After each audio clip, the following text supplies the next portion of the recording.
So welcome everyone to the panel discussion on time to think about critical infrastructure security, which is being jointly organized by Secure, the Center of Excellence in Cybersecurity of VIT Bhopal University, India, Cybersecurity Magazine of River Publishers, USA, and 2AI Lab of South Dakota University, USA. Before moving ahead, let me give you a brief overview about the host organization of this event. Secure, the Center of Excellence in Cybersecurity, is an initiative of VIT Bhopal University, India, to promote research in cybersecurity for safe and secure cyberspace. Secure is a community of cyber enthusiasts who are committed to create safe digital world by connecting dots to mitigate the security risk for individual as well as for organizations. Talking about Cybersecurity Magazine, which is an imprint of River Publishers USA that aims to bridge the information gap in the world of cybersecurity. The magazine provides valuable insights regarding the advanced cyber attacks and appropriate defense measures. The 2AI Research Lab of University of South Dakota, USA is led by Professor K.C. Santosh, who is also one of our esteemed guests today. The lab is dedicated to develop research products on artificial intelligence, machine learning, pattern recognition, and cybersecurity with almost all the application domains. I feel proud to introduce our first guest of this event, Dr. Anand R. Prasad from Deloitte, Tokyo, Japan. Professor Prasad is a global executive for information and cybersecurity who has delivered security solutions for 4G, 5G, network virtualizations, and Wi-Fi devices for secure connectivity towards a safer society. Dr. Prasad has globally propagated the concept of security as the business driver, with security being holistic as well as inherent to the system, while considering the business and architectural implications. He is a partner at Deloitte Tohmatshu Cybers, commonly known as DTCY, for connectivity security. With over 25 years of experience, he has also held key roles in Rakuten Mobile as CISO and board member of NTT Docomo as a senior security advisor. He is a founder and CEO of Innovator, which is now a part of DTCY. And he also had a long experience in Lucent Technology and 3GPP security chairman. He is an innovator with over 50 patents, a recognized keynote speaker, and prolific writer with 6 books and over 50 peer-reviewed publications. Dr. Anand has given his kind consent to steer this discussion as a moderator today. Thank you, Dr. Anand, and I welcome you to please take over. Thank you. Thank you very much, Professor. I appreciate the invitation and organization of this this panel. And actually, you have taken care of inviting everyone here. So really appreciate the effort you have put in making this happen today on this security aspect of very important critical infrastructures. Thanks for reading about me. I have to say that today I'm presenting on behalf of course, my company, but of Cybersecurity Magazine, which is there for awareness purposes for everyone. So what I take of this panel is that we have been seeing a lot of attacks happening on critical infrastructure. I mean, without saying where, let's say the pipeline issue that happened, or oil and gas related issues that happen, and many other, if I take critical infrastructure side with a different wording, operations technology, OT kind of attacks happening around the globe in several different places. Nothing new has happened since before things were connected, but is happening much more as we are moving ahead with many different kind of attacks appearing. And I think all of these, without me spelling out what they are, we'll hear about them as we discuss in this panel. So while thanking all the panelists, let me introduce them one by one. The first is Professor Santosh. Allow me to call him as Casey. And Professor Santosh is a chair of Department of Computer Science at University of South Dakota. He has demonstrated expertise in artificial intelligence, machine learning, pattern recognition, computer vision, image processing, and all that comes with that. Yeah. So data mining, big data, and stuff like that, and helping in the field of healthcare, medical imaging, and all such aspects associated, including forensics, I see here. He has a huge number of research projects funded by multiple agencies. I'm seeing in the order of $2 million plus US dollars by agencies such as SDC, RGP, State of SD, Department of Education, National Security Science Foundation, and Asian Office of Aerospace Research and Development. Thanks, let me call you, Casey, for joining us today. I don't know if you have some initial statement.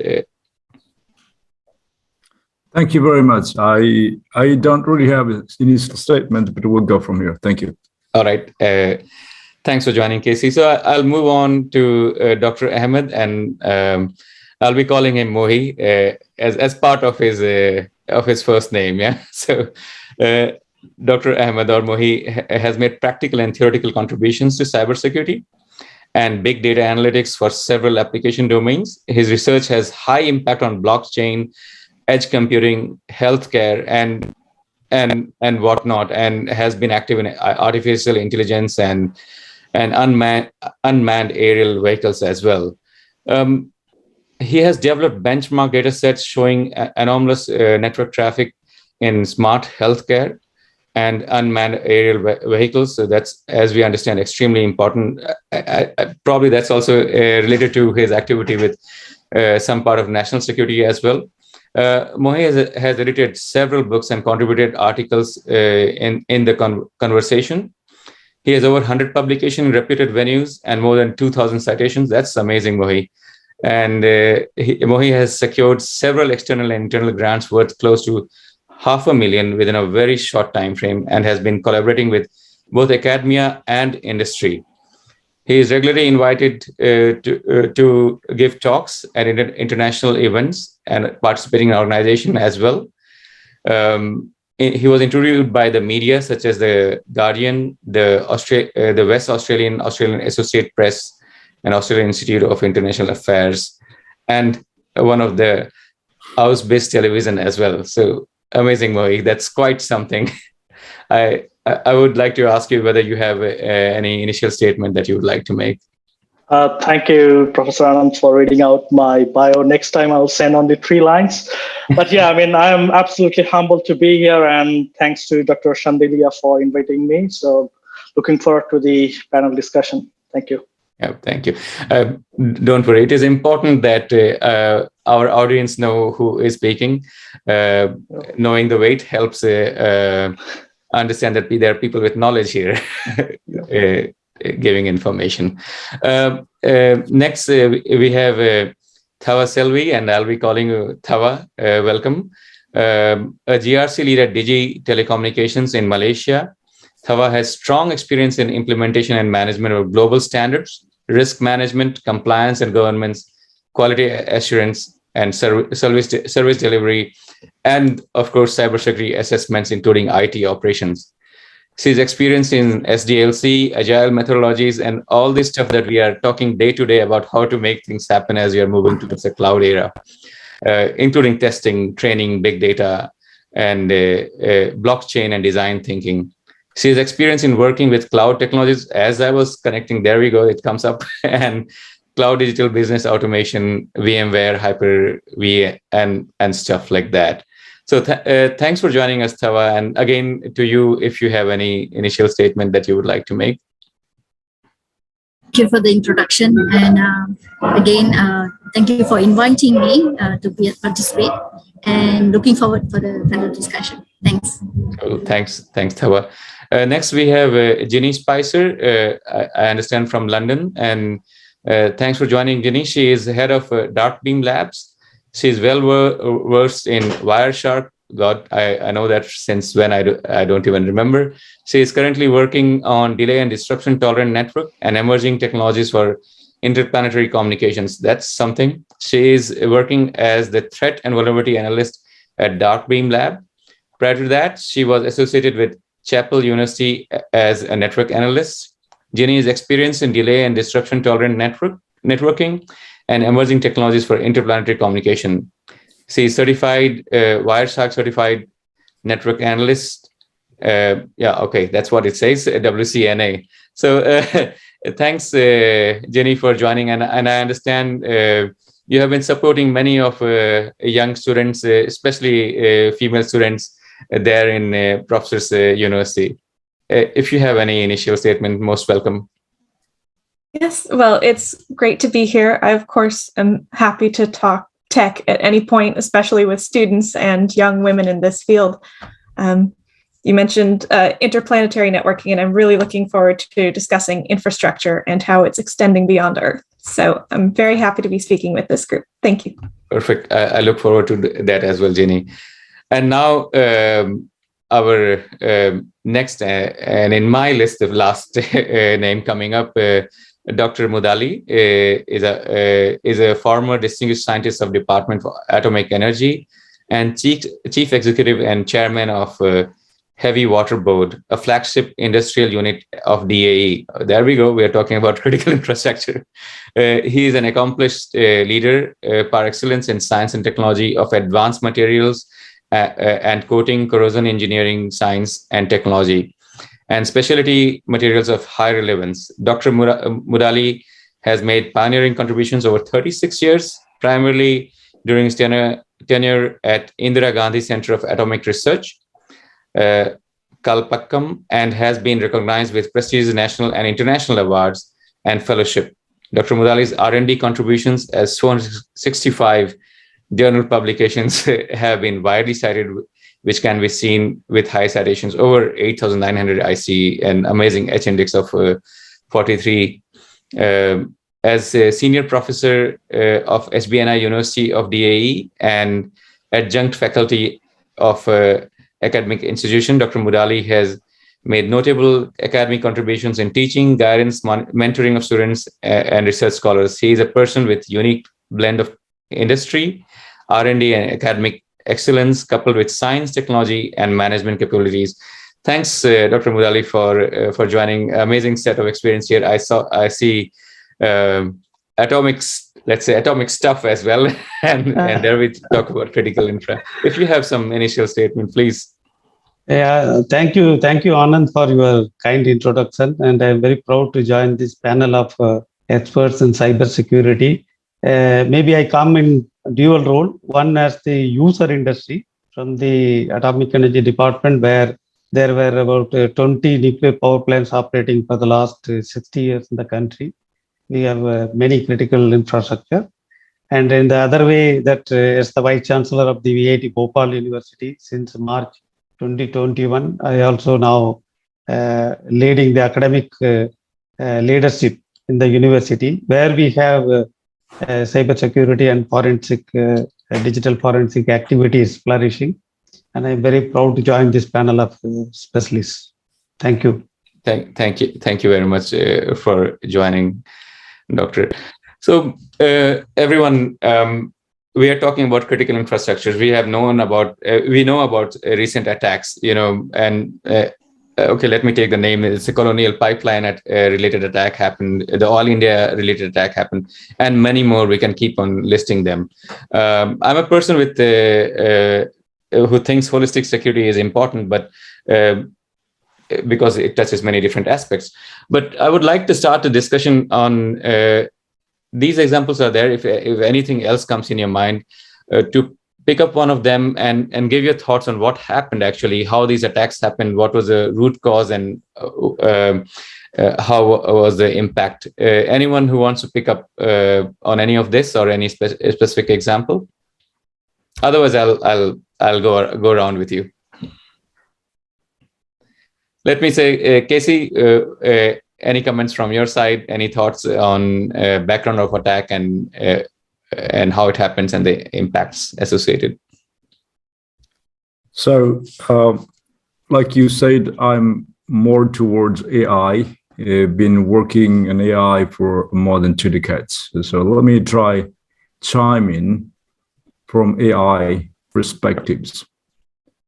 What we see today, since 1960s, we happen to use Internet of Things, but things happening more fancier today with the term IoT. We used to make a phone call, ask our mother or parents to turn off the television. There is the starting point of IoT. We call somebody did that task. Today, we have an automated system.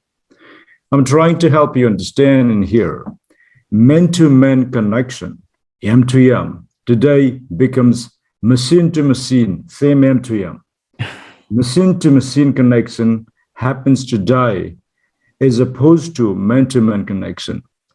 Like I said, I repeat, I used to, if I were in 60s, make a call to my wife or somebody else at home to turn off the refrigerator if it's not needed, or something else. We start all these nice stops way back. Today, we got a lot of things connected, completely uncontrollable. We happen to see the world of cybersecurity. And when you just want to see cybersecurity or security about computers, machines, we started doing antivirus to help the system working right. Antivirus working right before 2000, right? 1990s, we're good with antivirus. We keep in there, life is good. But today, we happen to be connected like hell, and COVID-19 is another nice boon for us to get connected with people, right? Because of these, we collect data like hell. That many data we don't know. From AI perspective, what am I going to say is the only possible solution today is a cyber hygiene, because we collect data like hell. AI is not going to work. It is not a bulletproof because we keep having data, unprecedented data. There is no real pattern that you can learn. So we call anomaly detection. We call a little unusual that I can see. I have never seen before. That means if I don't learn, I can't make a decision for you. That's the human says. So real-time situation, what I used to say, and the AI scientists today are looking at virtual attacks because we try use all these nice technologies that we built, looking at where to kill, how to mess up, right? Think about all these infrastructure security. So once we live in a world just connecting computers, we didn't have a problem. But we start having problems once we start looking at connecting physical world. Nuclear invasions, probably in Ukraine.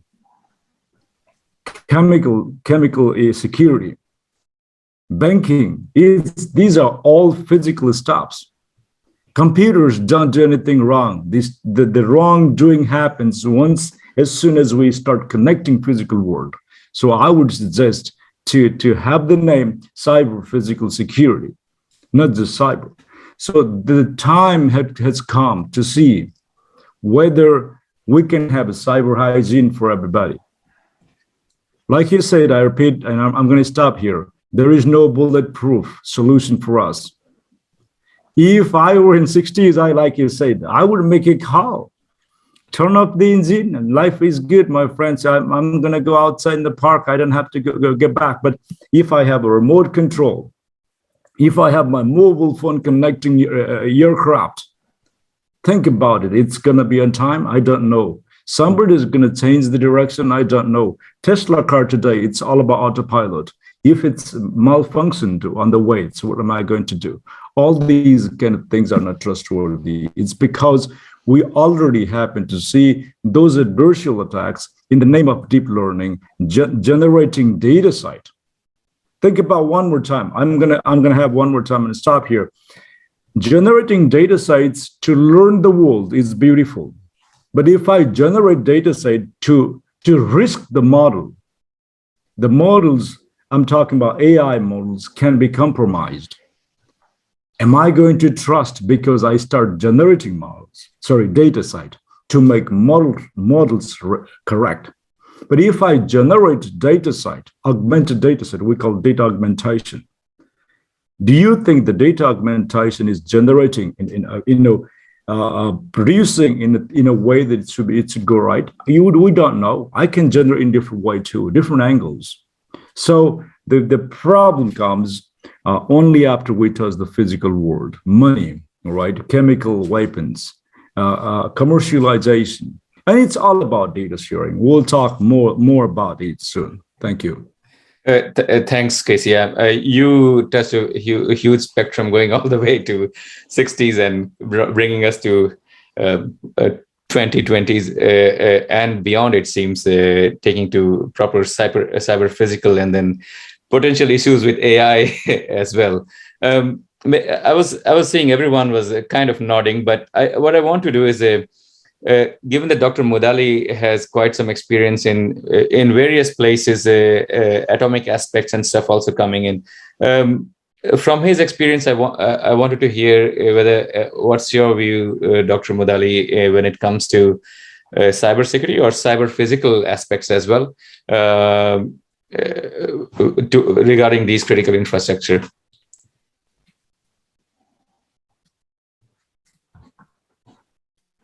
Thank you, Anand. I think I must first appreciate the views of Casey. He rightly put it as cyber physical security rather than cyber security. And with my vast experience, I would say that in critical infrastructures, particularly with respect to the strategic, the projects, strategic plans and locations in the country, I may not be able to tell finer detail, but what I understand is that this issue has been sensitized much longer back, that before we get into the modern gadgets and the advanced systems and technologies. And in India, I think the cautious move is made, the steps are made very measured with respect to application of sophisticated gadgets and technologies in strategic plans and locations. Even today, you see, we have about 20 nuclear power stations operating of different kinds and different sizes, starting from 220 megawatt electricity production to 700 megawatt. But all our E&I, electronics and instrumentation control systems, everything is coming from our Electronics Corporation of India Limited, where our department has set up facilities to have cyber sensitive, cyber physical sensitive, systems and devices. That is how that, recently there was a news that some North Korean hackers were trying to enter the Kodangulam power plant operation systems, but it is a hoax. But I don't think that people could enter. They could not do anything. It was just an attempt. So we have such a very cyber physical sensitive, as well as I can say that well established control instrumentation system designed by our own department. Not only in the Department of Atomic Energy, I know very well with respect to Department of Space, Department of Defense. You can see that not much intrusion could be made by any common, the potential hackers. Yeah.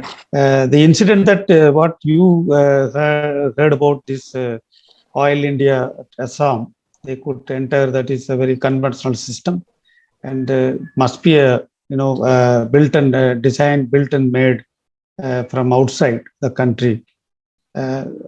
So I feel that the Indian systems, particularly in the strategic sector, they are highly protective and sensitive to cyber attacks.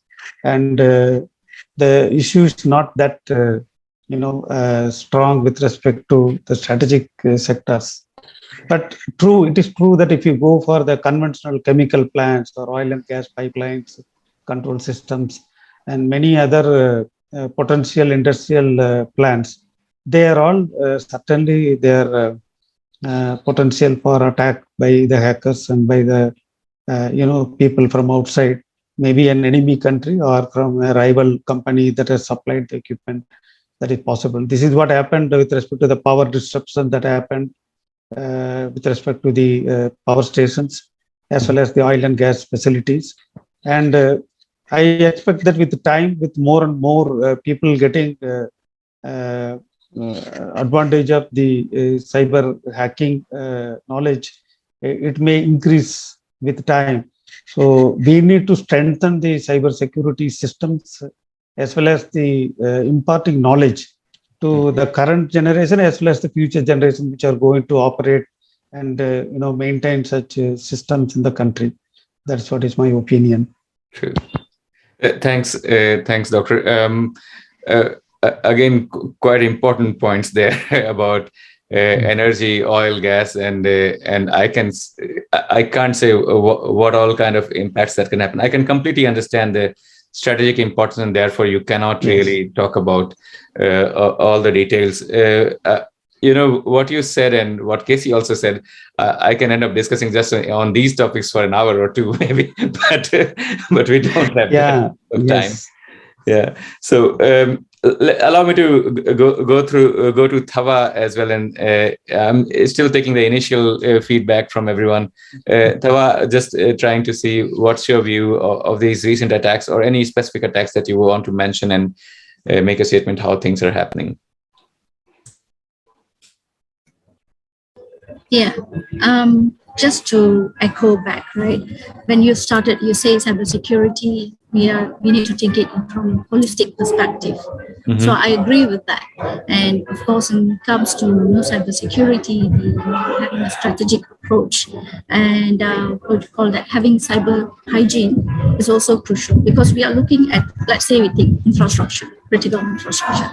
Of course, we are looking into every aspect of it, right? We're talking about the assets, the devices, the systems that runs in it, or the appliances that support the operations to function, right? And as you say, the more IoTs or the devices that are connected, of course, the perimeter becomes huge. Is what you do not know which are the system, which are the assets, which are the devices that could eventually carry any vulnerabilities or any kind of loopholes or gaps that exist there. And we are talking about, if let's say it's not secure the design, but we are only talking or looking into one aspect. But we need to look, when we say we need to look at it in a holistic perspective, we need to look into the people aspect of it, the process that governs the entire how the operation is being done, right? Mm-hmm. And apart from the tools as well as the technology. So that's why I look at it from the holistic perspective, right? But cybersecurity or cyber physical security itself, I would eventually call it, is actually an art. So that's two aspects of it. One is, of course, the people who is trying to find a way to attack, intrude to the system, right? That is art of attacking. Another aspect of it, the people who's trying to defend it, the art of defense. So I would eventually note them in such way. So we really need to start looking into it from a holistic perspective, and definitely practicing cyber hygiene comes into a long way, of course, with the awareness and the security awareness, the education, the knowledge, imparting knowledge, all plays a very crucial role. Thanks, Thava. Yes, policies process in place as a starting part of going towards a solution. Certainly agree with that, so that we have that in place, and then we can build even the identity access management and things like that. I'm sorry, Casey, you were putting your hand up, and I jumped to Thava at that point. You wanted to make some comment, actually. I was trying to tell something, and let me make it really quick, so everybody gets time to talk about. What happened today is because we got 80% of the problems coming from private sector. Okay. If you see government or in states government today, they're still using Windows machine. They don't update the machines until somebody poked them. Mm-hmm. So 80% of the problem today, they come from private sector because they don't care about something else. They care about how to produce things and make money out of it. Because of that, we started using open source softwares, all these nice stuffs coming into play. We update every day. I repeat, states government computers need not been updated for 5 years till today. I think everybody has this problem. So here's the problem. The problem is, like you said, there is policy. We never say there is no policy. There is always policy. Question is, what do you want to optimize? Your business? Or you share data for no reason because your angle is different. The way you look at the problem is completely different. Yeah. That's what the problem came into play. Yeah. So we have more things coming up, but I'll let somebody talk. Thank you. Yeah, I mean, I like this, Casey, that you are showing us the solution and then problem in that as well. So that's always a good side. Let me move towards Ginny. I would like to hear your views on the overall attack side, what you're observing. And of course, it's open to any other thoughts that you have. Yeah, so already I love that IoT is being pointed out and its relation to a lot of these industrial control systems. It makes me think of Hipponen's law, which is if it has smart in the name, it's vulnerable. And that is so relevant, especially when we are talking about things like smart cities being implemented as the way of the future, and how more and more we are eager to bring new technology into the heart of our infrastructure and things we rely on every single day. And security is often seen as we'll get there once it's in.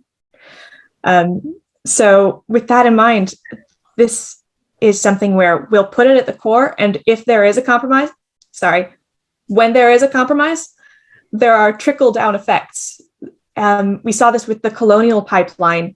It stopped gas from flowing, and that stopped planes from flying, and that stopped business from happening. And then there's the everyday panic that people were having with, hoarding gas in tanks that were not safe for that.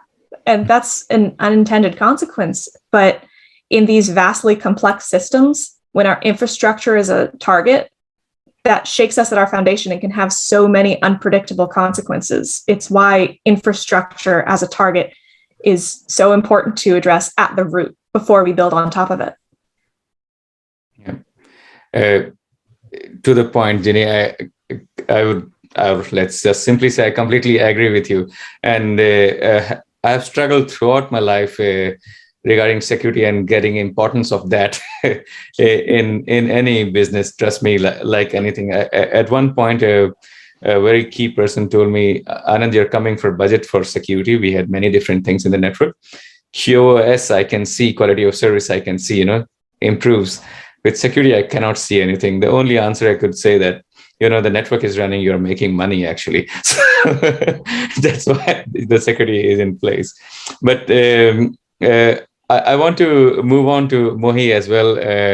I made you wait very long, Mohi. Someone had to wait, and I chose you somehow. That's all right. Sorry about that. No, that's completely fine. And you're more close to me in the region. That's why, probably. Yep. So, Mohi, I wanted to hear your comments on the same as well. I will not repeat the point no anymore. Problem. But it's really nice to hear from all of you. And all of you have talked about from customers or victims' perspective. So if you think from cyber attackers' perspective, what's in it for them? Why they are so much fond of conducting these sort of activities online? So what's in it for them? So if you just take stats from last 10 years, and if you take only ransomware attacks, so they have taken probably more than $1 billion in ransom payments. Mm-hmm. They know the pressure points, as you guys mentioned, the Colonial Pipeline, critical infrastructure, and everything, the healthcare facilities, everything is run by Internet of Everything. So they know that if I take the example of my dad, if my dad's pacemaker is compromised by the cyber criminals, I'll have no option left other than paying the ransom in Bitcoins. So it's more like we know the attack is going to happen. So we need to think from offensive security perspective that, okay, what can we do to address these challenges? What can we do to let them stop this type of attacks? So how they are getting away with these ransom payments, because they are heavily relying on cryptocurrencies. Unlike the regular financial banking transactions, you have your name, BSB, all those details, and people can see what the money is traveling from which account to which account. In Bitcoin, in cryptocurrency, it's much more obscure, much more cryptic. We only look at the Bitcoin address, and any common people like my dad, he don't have any clue what does it all mean. So the cyber criminals are heavily exploiting the effectiveness of blockchain, which can be used for positive purposes, but they are taking advantage of this. So in my opinion, I think apart from all the things we can do, the cyber hygiene, the responsibility, it's a shared responsibility in cyberspace. But if we look at the ransomware attacks, it's more like we have to find a way to disrupt this financial ecosystem. Otherwise, it will keep on expanding. So that's what I think, and that's my 2 cents on this cybercrime ecosystem. No, great. Thanks for bringing the ransomware aspect as well, Mohi. And that's, of course, a very key thing. We know about what happened to Maersk several years back, how that whole company, very important company, sat down kind of. Although you gave the initial statement, Mohi, I would like to hear a bit more from you about ransomware and some more background for the public. Excellent. So a couple of years back, the cyber criminals started thinking about ransomware. Obviously, there are gazillions of ways to launch ransomware attacks. The most common way is social engineering attacks. So everyone loves Facebook, WhatsApp, and whatnot. So you get some promotion link from some unknown guys, marketing guys. So here's the link for 40% discount on Tommy jeans. Why don't you buy this? And the moment you click on those links, malicious software is installed in your computing devices, and then cyber criminals can control your computing devices. So earlier, before ransomware 2.0, they are only interested in getting your devices encrypted and ask for the ransom. Now they're thinking, okay, last 10 years we have done this wrong. We need to capitalize more on this. So why don't we take it to the next level, that is ransomware 2.0? So they are not only interested in encrypting your devices, but also they are snooping into your sensitive information. For example, you might have some photos from your last holidays, you might have your kids' photos, you might have your financial transactions passwords saved in your devices. Mm-hmm. So they can steal all those information, exfiltrate those data, and tell you, I'm not going to charge you for giving you the decryption key to regain access to your devices, but you also have to pay me for the sensitive information. So this is what we call double extortion or ransomware 2.0. So imagine this from the national security or critical infrastructure perspective. If you think from, let's say, I take the example of healthcare because this is the most pressing issue in critical infrastructure. If you look at the healthcare facilities, let's say in India, India is quite popular for providing healthcare.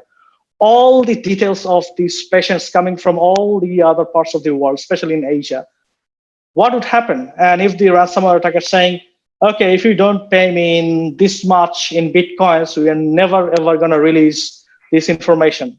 And they can play havoc with the sensitive information, especially from the insurance companies. So they're trying to capitalize on the fact that this is not only just ransomware, we are also playing with people's lives.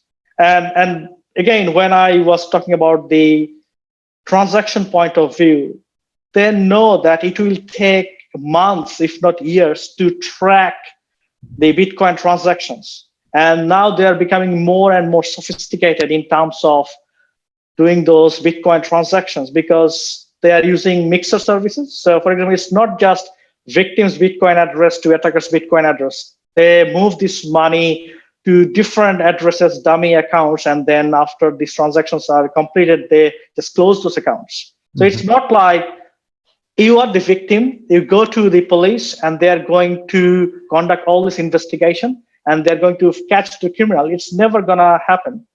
unless we come up with some disruptive technologies. Yes, blockchain is good for immutability and other purposes, but when it comes down to cryptocurrencies, and it is like a double-edged sword.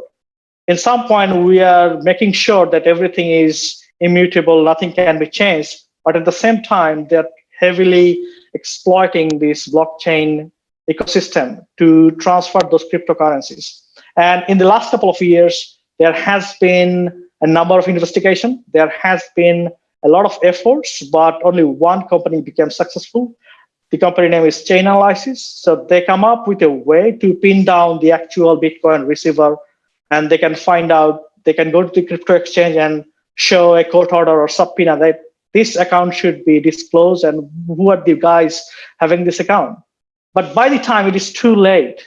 So in my opinion and in my research experience, I found ransomware will always happen. But if we can spread the terror of pinpointing the actual cyber criminal against these cryptocurrency transactions, then they'll think, okay, we are not going to be anonymized anymore.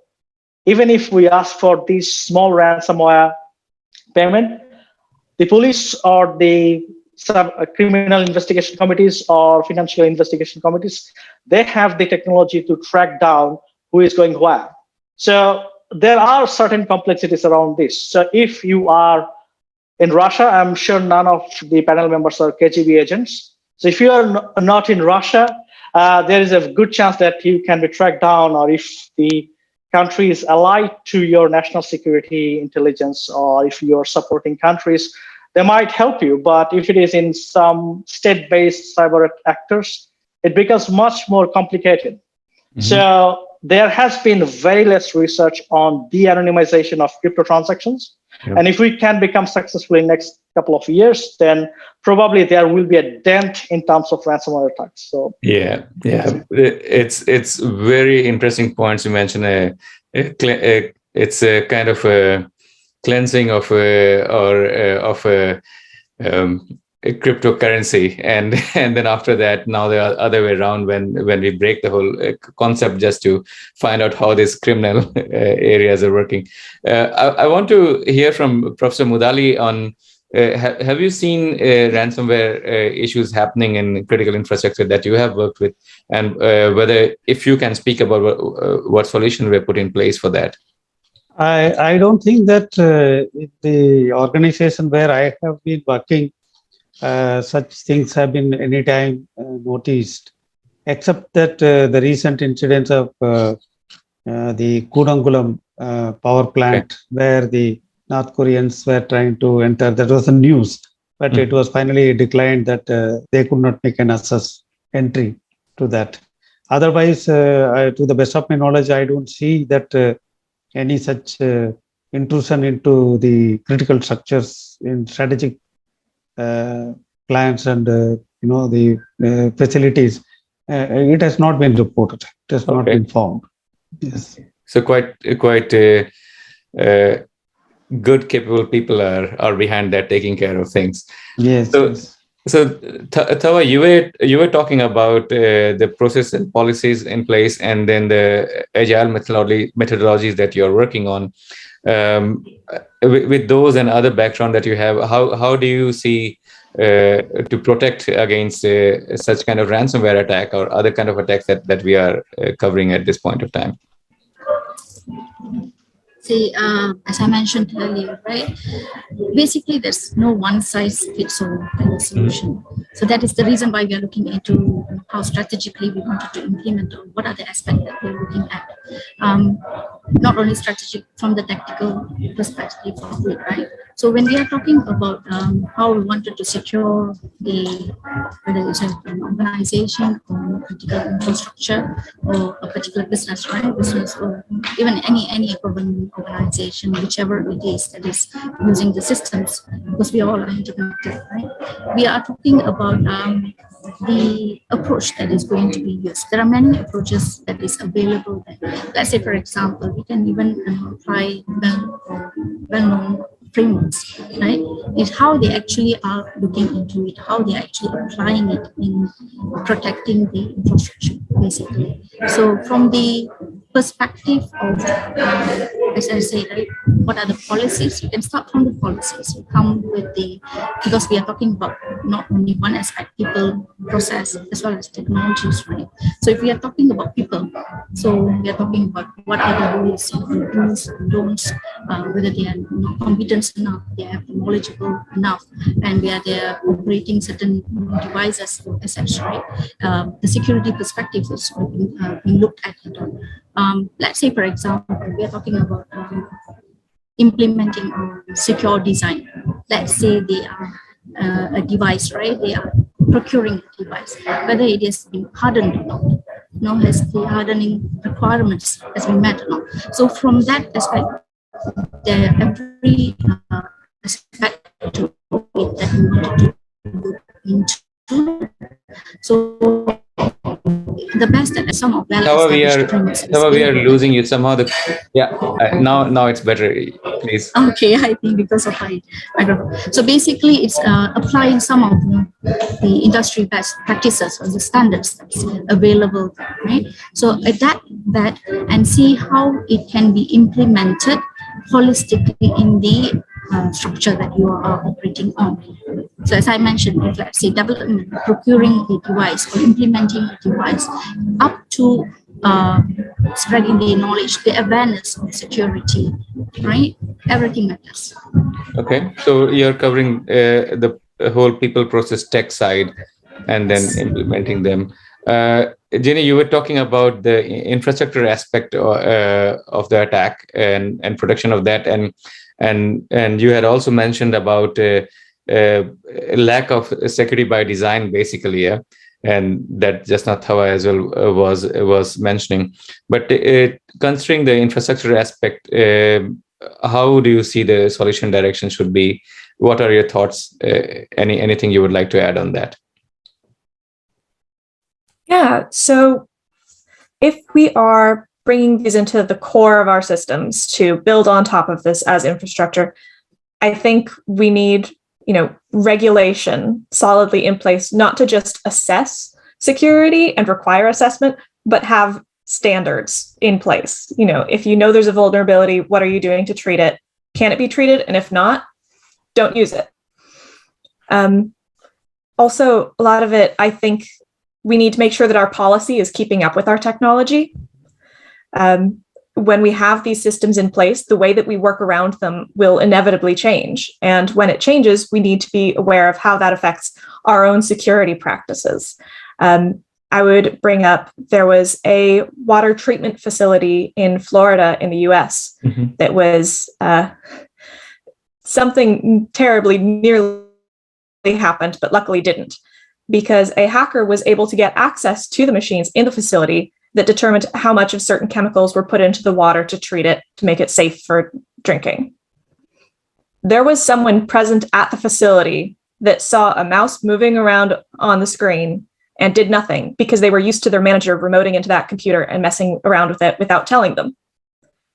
If we have a smart system to be able to control these very important numbers remotely, and we don't have a process to establish when that's happening, how that's happening, who's doing it, and how that's who's doing it, then we've just created a new vulnerability where we were supposed to be adding a safety measure. So I think that it will be a mix of regulation and process.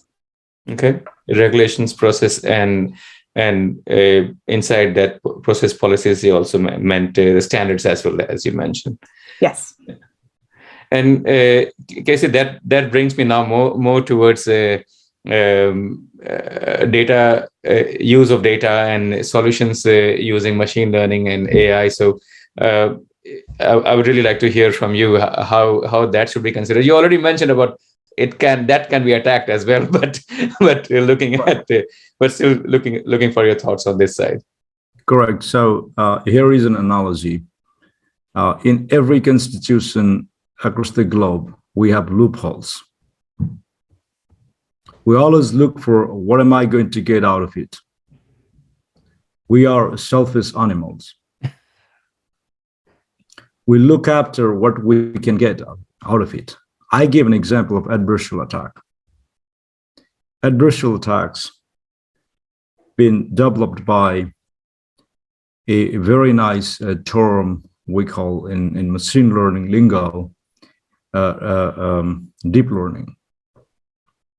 What is interesting and necessary for us to understand is, if you see a mass moving of chemical, whatever bags coming into a place, into the water, you can only stop by seeing unusual activity. AI models don't know nothing about what he or she has been seeing before. But if I see things another way around, I can tell you this is unusual. So in the machine learning lingo, let me make it more layman understanding terms, right? We always have to have human in the loop machine learning. We call other way around experts in the loop machine learning. That's what we call active learning framework or mechanism. You always have to have experts in those critical 16 designated, infrastructures we have. There are so many domains, starting from chemical, transportation, communication, all the way up to health and public safety. If you think that's what the state's government here in the States designed 16 different sectors. If you have experts in the loop, machine learning, we call active learning, you can stop them. But the solutions may not come right away. That part I learned like a boy learns A, capital A, after saying 100 times. That's what we call machine learning. Machine is going to learn exactly in the same way after saying 100 times. But again, like Mohi said, people try different items, different ideas, different style to get into the game. When I see something I have never seen before, I'm talking about I'm an AI, okay? I'm pretending I'm an AI person. I have never seen, but I see something today. What I can do is to report you. I have seen something I have never seen before. Mm-hmm. That means we stop there. And that can happen. So today's world, and here is my book, it's a self-promotion. I'm writing a book. The book is about expert in the loop machine learning. We call active learning. It's not a Department of Education active learning terms. It's a different terms. It's a term for machine learning. You always have to have experts in the loop. In undergrad terminology, what we can say, what we can call this is closed loop control system, right? You always have to have a feedback from machines to understand more, help him learn more. Help him learn more. Don't just sleep. You can't just do it because we connected with the physical world. Antivirus CD is not going to work, right?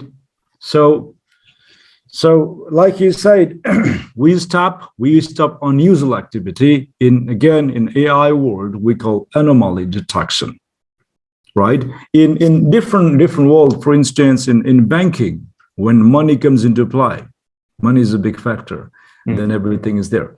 So when money comes into play, we call intrusion detection. We call so many nice names in there. Again, the people looking at getting your money back from your account to their account is not going to use exact same technique. That means machine learning cannot do things right, what we're expecting. So here is, again, the last statement. It is all about hype to reality.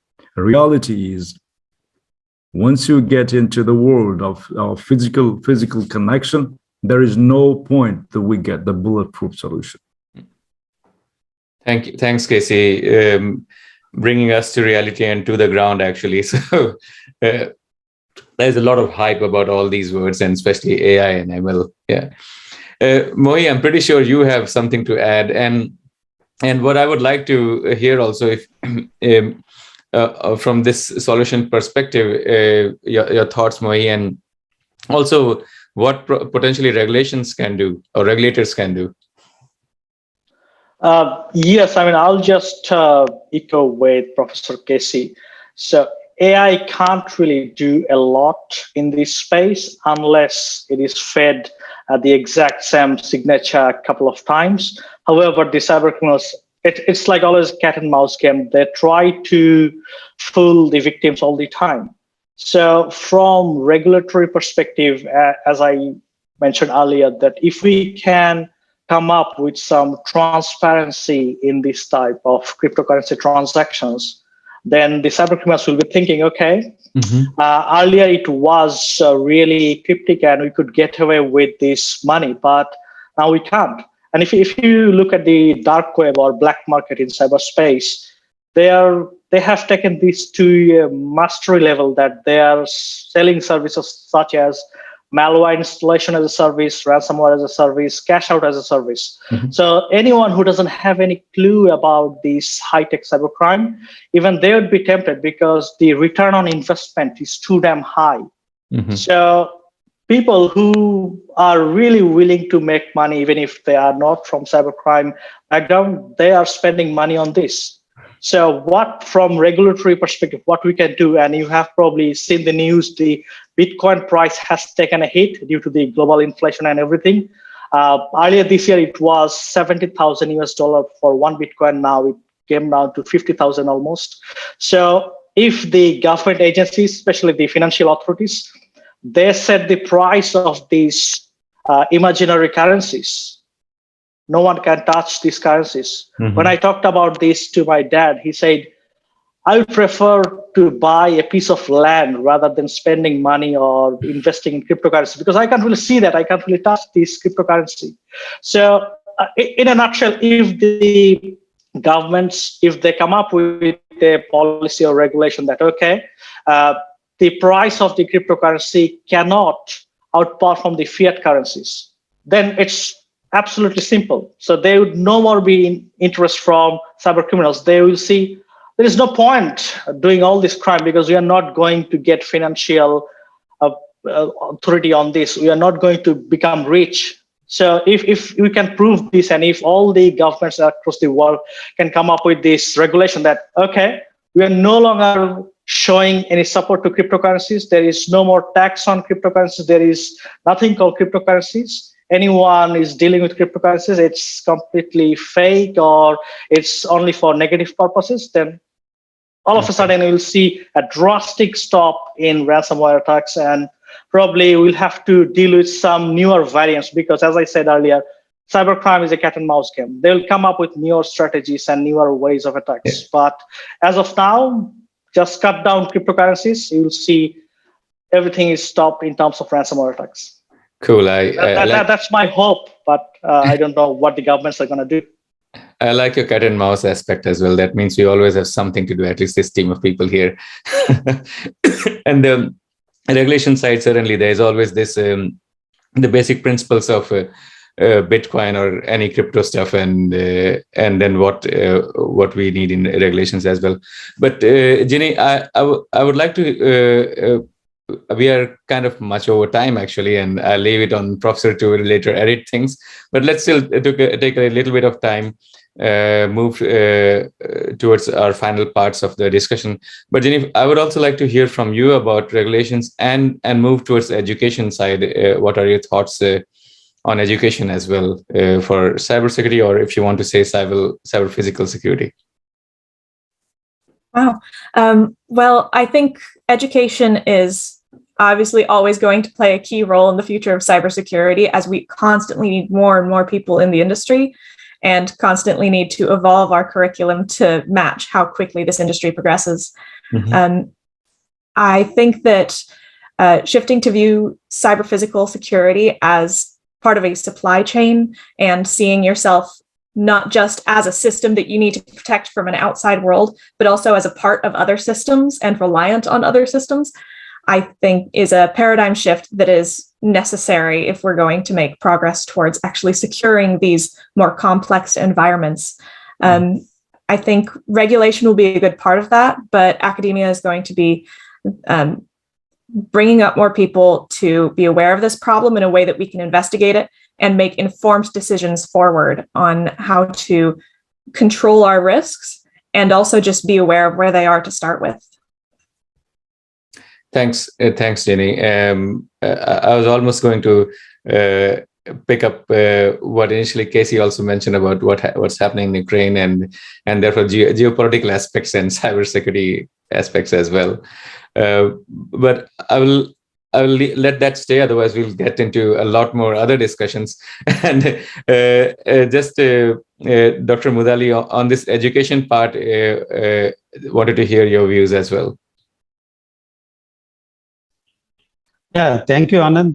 Yeah, I fully agree that we need to rapidly, we have to impart the knowledge of cybersecurity to the present generation, as well as we have to upskill the knowledge of the existing people in service at critical structures. This is very, very important and need of the hour. This is mainly because the way the people who abuse cybersecurity are increasing, and also the penetrating or intruding, even a common system for ransom is going to increase day by day. So putting the younger generation on cybersecurity and giving them a lot of skill is very, very important. I feel that this can be done with some innovative teaching. It's not only the theoretical and the fundamental understanding, but also we have to make them hands-on experience. Maybe that we should have a lot of national hackathons on cybersecurity, or we should have some clubs, activities of the younger people, practice them for ethical hacking and how they can learn it from suffering. This is one important thing that so we have to train people. We have to train those who are not only who are just going to study and take a placement for future, but also those who are already existing in critical structure have to be important. And I'm very proud that that way today in India there are many national institutions of importance, including our VIT universities. We are doing a lot of programs that is not only to give a future-ready cybersecurity skill, but as well as we conduct a lot of programs jointly with government and other private industries to do a kind of skill up for the existing people. I think it is very important. We have to look into that. True. And that was the point that today this panel has been organized by VIT as a university. But Casey, maybe among us, or now I should say Professor Santosh actually, among us, you are the person maybe who can give the best view in terms of education, and I would really like to hear from you. Thank you. So you okay to call me Casey because the title is temporary. I will change soon. Don't worry about that. So Casey is permanent all time. So let's take a look at what the education is about. There is no substitution in the world that you have different things in place of education. There is no substitution. It's plain and simple, straight. It's like arrowhead, done. Think of the following. We used to have a person who got data, get the job. Do you have the data? I'll give you a job. That was the scenario way back in 90s or 80s. Because you have the USB key, you have the data, you keep in your pocket, you move around. I have the data. You want me to work with you? That kind of things happened way back. Today, as soon as everything is connected, we got big data. And here is an example.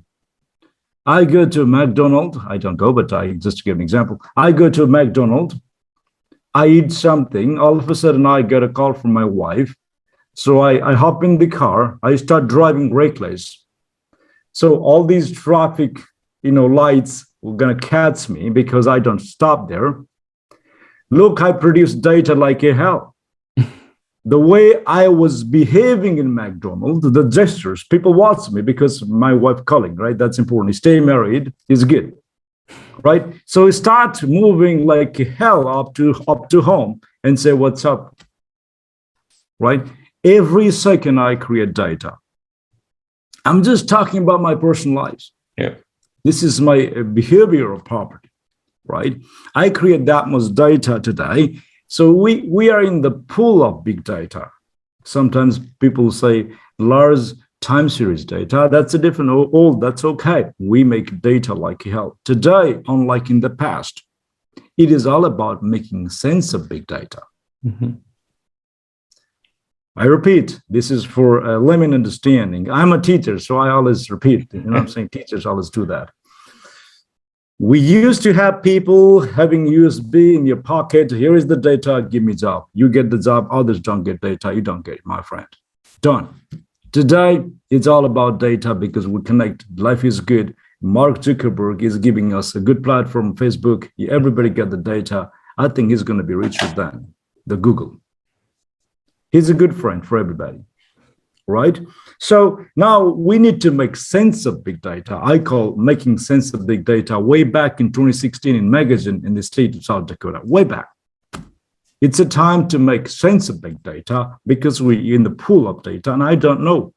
There is a book, Math for Big Data, or what is Destruction or something, which is a different one. I probably, educators read the book. So all these things can only happen with AI.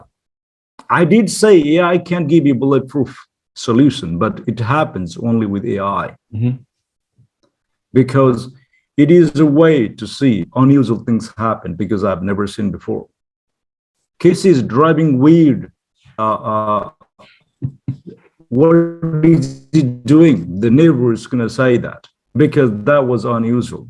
He was driving weird in the morning. What's going on, my friend? That's my wife's friend is going to say. I'll ask. Unusual things can be exploited. Yep. We stop. That's why education, AI is the only term that it was coined in 60s can make it happen today. Because we live in the big data world, it is a time to make sense of data, not just exploiting data for no reason. Do you see what I'm saying? I say, correct. I see that the AI will learn that if your wife calls, you'll drive recklessly. Correct. Yes. Because big things happen unusual. So everybody's like, what? You know, it's kind of bunny ears. I have a little girl, she said bunny ears. I like that. So when you see here, again, one more time, we didn't really care about well, transportation, air, railway, whatever. We didn't really care too much, that much. But we cared a lot since the beginning. This sector, that's a healthcare sector. Unlike in developing countries, few developing countries, there is no drama, no nothing in health sector because we know HIPAA rule, we know IRB control, we follow it strictly. Others we just don't follow. Did you see any private institution or a sector owned something not nice or against healthcare policies? There is no way you get caught by the next second day. The policy matters. Yeah. Priority. We need to have a very real serious prioritization to see what is next. If you consider geopolitical scenario today, nuclear invasion while talking, at least verbally, happens in Ukraine. What is next, right? What is next? So policy matters. I'm not talking about EU, NATO, this and that. It's all nonsense. Let's not talk about it. But education is important. Like he said, I give an example of my unusual driving, a little reckless driving, that things can be made. Look, think about it. Even the new neighbors just come in yesterday. New neighbor can see me, my unusual activity the second day, but he has never loaned me. That's why education there is no substitution education. AI can make a deal. AI is going to be on the top of everything. I know in Constitution there are loopholes. In AI, there are loopholes too. It's all about, like Mohi said, am I going to make money out of it or am I going to serve the community? So I see if I take from you on education and since we're running out of time, I'll go to its conclusions after this. There are a couple of points is I'm hearing about education's importance and just filtering out a couple of things. it really goes through all aspects of education, innovative way to, of course, bring it to anyone who wants to learn, but also making having new students or people, not you can't, of course, everyone studies to their students. So people who have ability to think about attacks and new ways of solutions as well. And there we can leave it on what all it can be, but also people who have understanding of policies and how they should be developed too, I understand. Because we are quite over time, and there are so many things to discuss and about here. Allow me to move towards conclusion. I would like to ask each one of you for a short concluding remark, anything that comes in your mind, anything that's of importance. Thava, allow me to start from you. Any concluding remark, any thoughts coming from your side? Yeah. To conclude, right, as discussed by each of the panel members, as discussed by each of the panel members. So we do need to start thinking from regulatory point of view, what the role of the regulators that they're going to play, having the policies. But in the end, right, it is also matters how it is being enforced. The enforcement is crucial.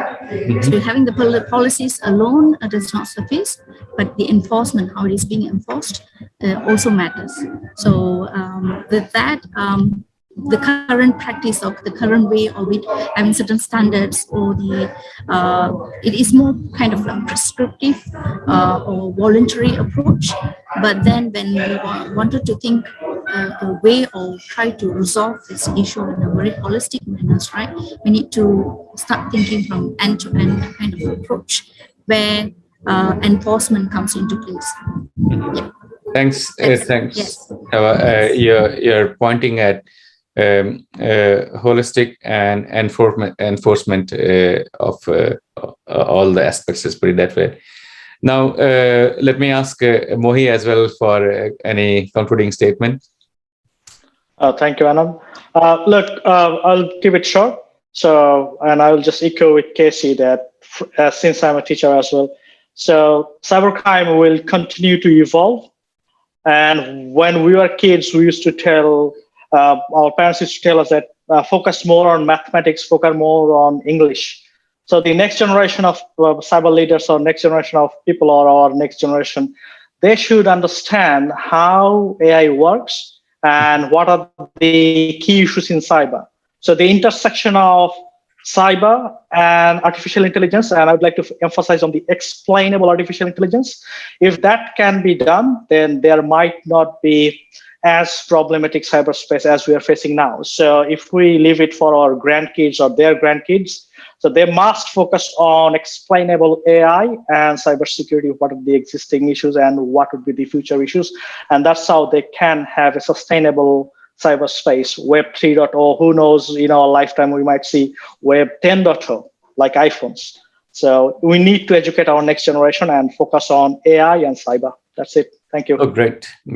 Thanks. An explainable AI that completely makes sense. I appreciate that, Mohi. Going to Ginny, any thoughts from you?